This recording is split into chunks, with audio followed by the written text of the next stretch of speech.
everyone, and welcome to the Capital W Collective Mentoring Series.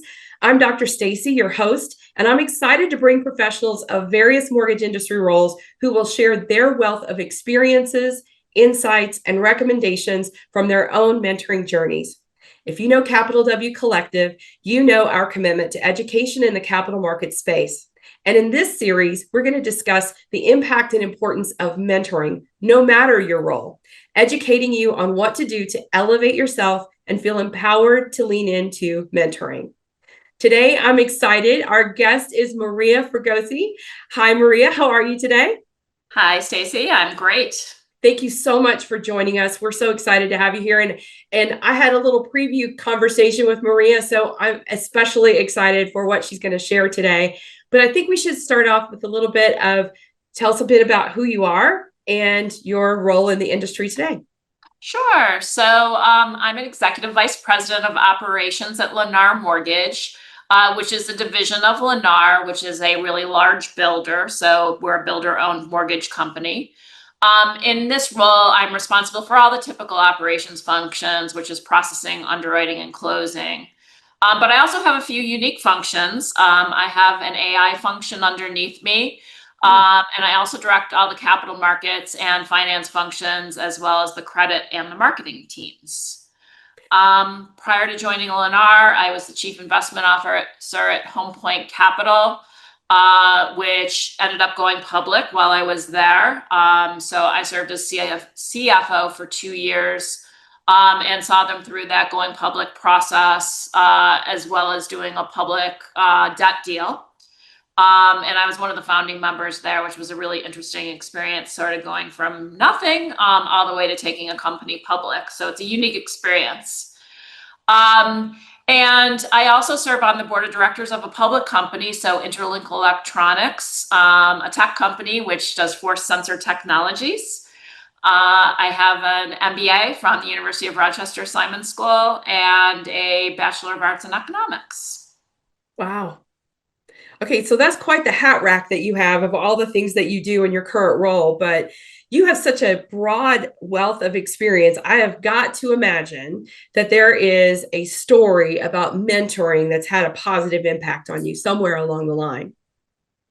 There have been so many really influential mentors throughout my career. And probably any woman in particular you talk to in capital markets is going to have those stories, because you need it at some point to have somebody take you under their wing and sort of lead you really into this unique career path of capital markets.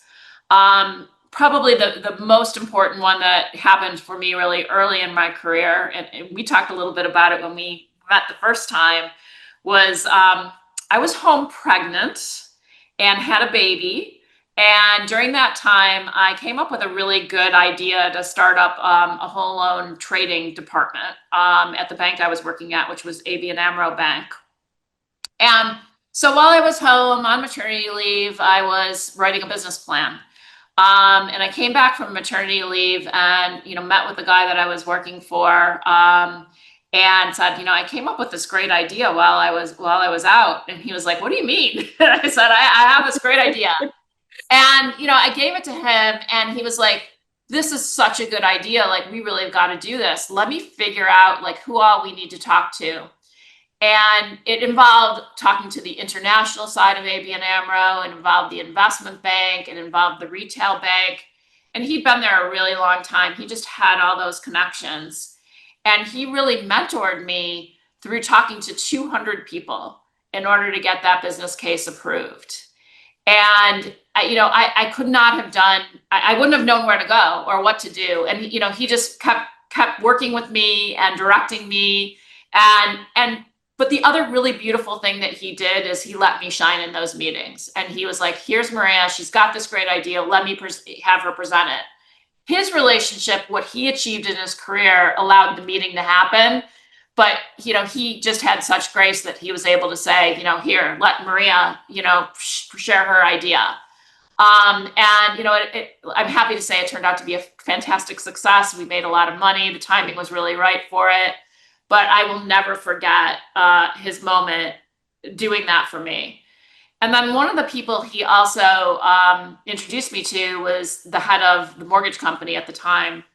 And they ended up having a big meeting to make a decision about whether they were going to do this or not. And I did my whole presentation. I walked, and they were like, now, Maria, you leave the room. We're going to make our decision. And so another great mentor of mine, he was in there, and I hear him talking they put me in a seat where I could hear everything going on in the meeting, which was very, very educational, because I got to hear all the questions people are asking and what their concerns were.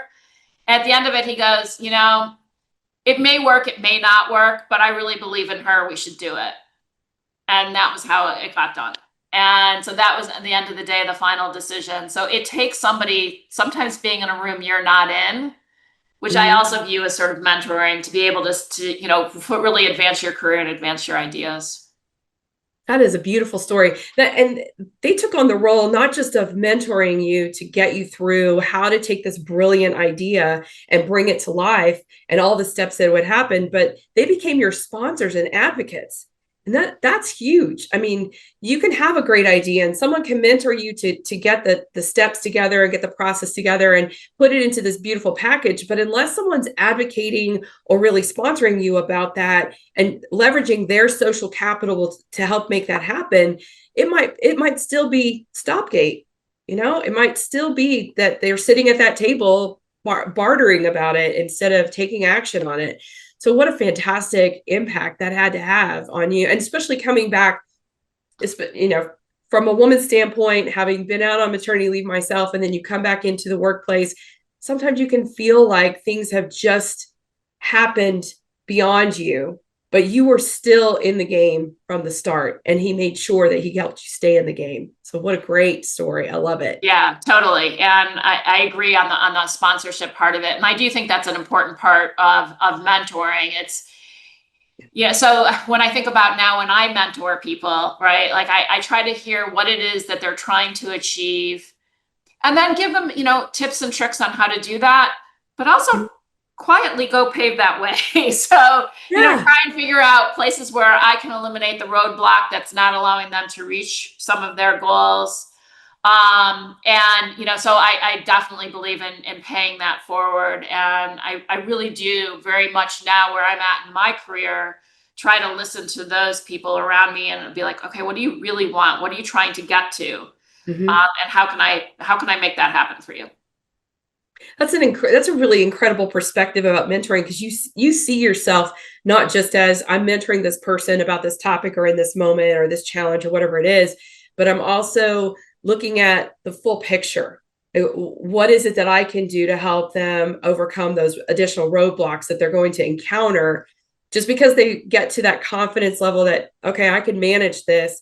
There still could be a roadblock along the way, and you're already looking at that. That's a really interesting perspective to take about mentoring and the process itself. And frankly, like, I have a trouble sometimes mentoring people who aren't coming to me with that. So it's like, I want people to already, when I'm mentoring them, whether it's formal or informal, and I actually find informal sometimes better, but that, like, they're coming to me going, okay, this is where I'm trying to get. Because I can't know that. Like, I can't look at you and say, okay, you should, I'm going to create this career path and where you want to go, because it may not be where you want to go. So I find it much more effective as the mentee to already in your head be somewhat clear when you're approaching a mentor about what it is you're trying to get out of the relationship. That's incredibly important. And, you think about, there are folks that are reticent to ask someone to be a mentor because they feel like they're encumbering on that person's time. But having mentored myself, and I'm sure you are the same way, we want to give that time. We just want that time to be really intentional and impactful. And the only way to do that is, like you said, you've got to know what's on their mind, what's in their heart, where are they headed, what are they looking to achieve? Yeah. And like I said, I think approaching somebody as a mentor, being really clear what you want out of that relationship.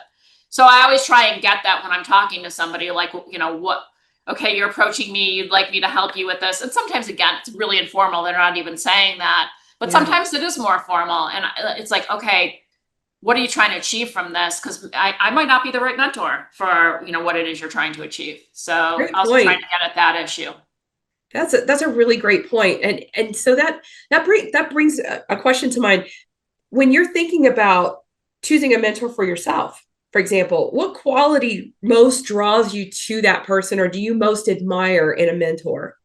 So I would say it's been different at different points in my career. So I would say early on, I was certainly seeking people who were going to mentor me, who may have knowledge that I don't have, right? Like, so trying to fill me out from a knowledge gap, or help me with blind spots, like strategically within an organization, especially when you're in really big organizations.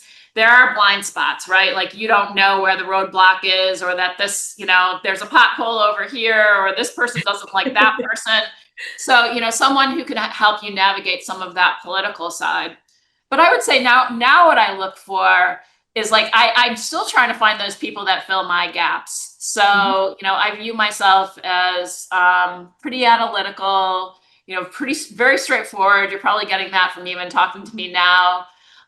Very data driven. And so my leader now at Lennar, Laura Escobar, is very much a leader from the heart. Mm-hmm. And so she's very much, people first. I'm very much data first. Mm-hmm. So I've learned so much, like, working with her. So I view her as a mentor in another way, right? Like, she helps me sometimes round out my issues. So at this point in my career, that's what I'm looking for. Somebody who makes me see things from a different perspective. And frankly, I'm even mentored by people junior to me who come in again with all these brand new spanking ideas.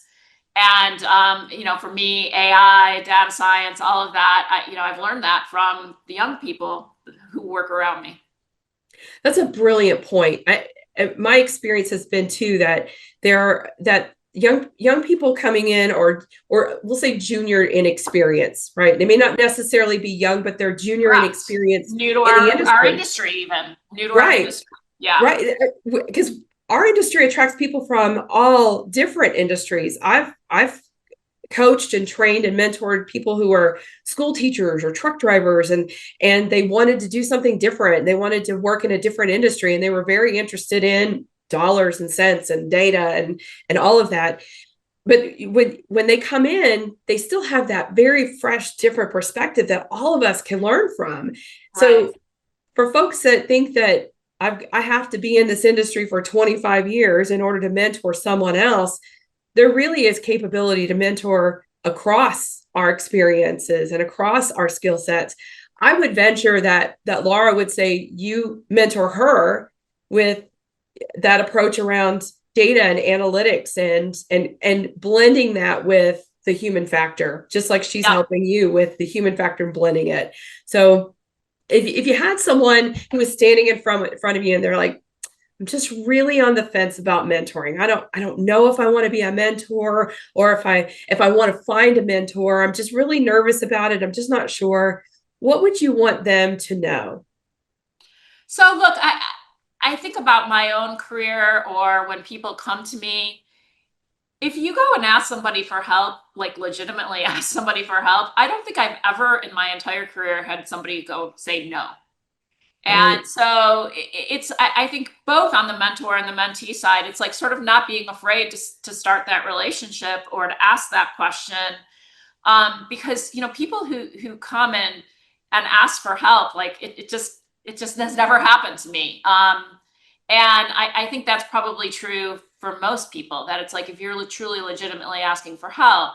But I will say, like, kind of where I started, like coming in with a clear ask, not just like, hey, my career is stalled, I need you to help me. Okay, that I can't really do. Like, I need to know, again, what have you tried? Where are you going? Why, you need to have done you need to do some of that pre-work ahead of time. So I guess I would advise both mentor and mentees to do a little bit of that pre-work or discovery work to make sure that you're the right partnership to be able to work together.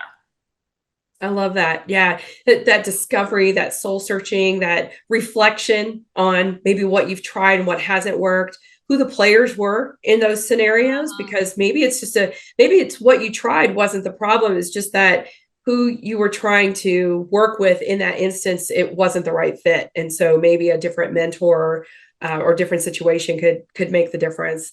But I love that you're, and I'm sure this is part of the analytical part of you, is that you have to think about that data that you have, right? You've got to reflect on it. You've got to really think about what it is I want to achieve, what it is I've tried in the past, what is it I'm willing to do to move forward, and what quality do I really need in a mentor? Because some folks need a mentor who will help hold them accountable. Others don't necessarily need the accountable part. They need the guidance part and the nurturing part. And is that mentor going to be a right fit for me? So coming in with those clear expectations, like analyzing that data, makes a lot of sense so that when you get into that relationship, it can be fruitful for both people. Yeah, I completely agree with that. And, so I'm definitely one of those more hold them accountable kind of person. Right. Because again, data driven, capital markets background, so, again, if you're looking for somebody who's going to be a little more nurturing, I may not be your best mentor. Not that I don't, love the people I've met to you. But, like I'm going to have people do exercises like, hey, take accountability. What did you do all week? I just did an exercise with somebody on that, and it was like, boy, when they went back and really analyzed like what they did all week, like what part of that week were you trying to achieve the goal that you set as your stated goal? And sometimes, going back and analyzing your data, you'll see like I spent like 2 minutes of my entire week really thinking about what I wanted to do to further my career. And so doing that type of analysis or that type of work. Yeah, I love it. It's brilliant, brilliant advice. Well, thank you for being with us today, Maria. This has been incredibly enlightening. And check out Maria. Follow her on her social. Listen when she's speaking, because my friends, she has got some good nuggets for you, especially when it comes to mentoring. I hope you all have a great week and take good care.